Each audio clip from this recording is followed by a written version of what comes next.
ม่นผู้ใดที่เพิ่นเอิ้นว่าพ่อแม่ผู้ที่สอง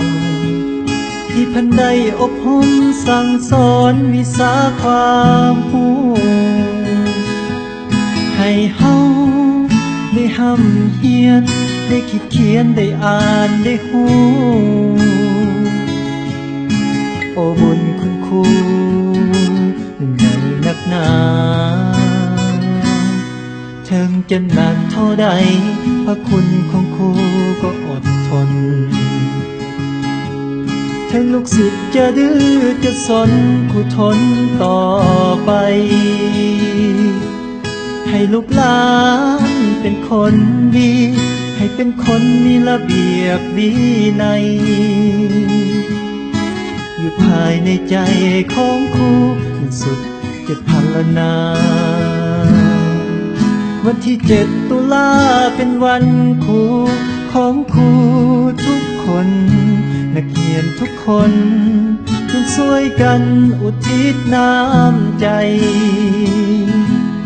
ช่วยอวยพรแด่วันครูให้พระคุณของครูสุขใจถึงยามเจ็บยามป่วยยามไข้ขอให้หายดีวันครูปีนี้บ่มีของขวัญมอบให้มีแต่เพลงที่แต่งจากใจมอบไว้ให้ครู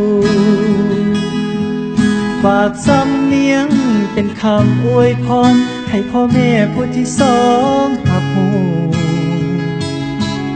ว่าลูกศิษย์คนนี้กตัญญู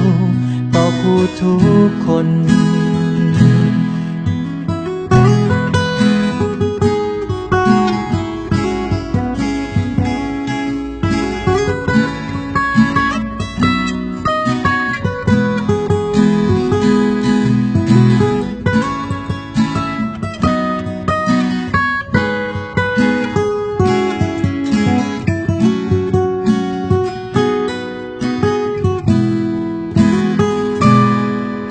วันที่7 ตุลาเป็นวันครูของครูทุกคนนักเรียนทุกคน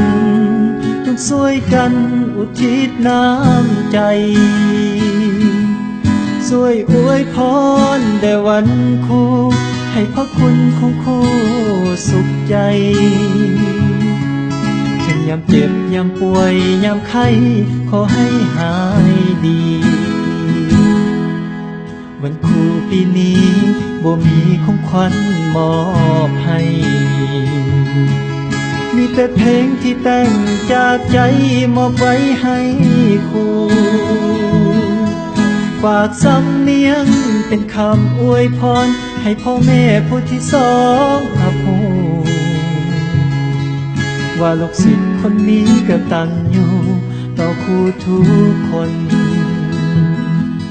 ว่าลูกศิษย์คนนี้กตัญญู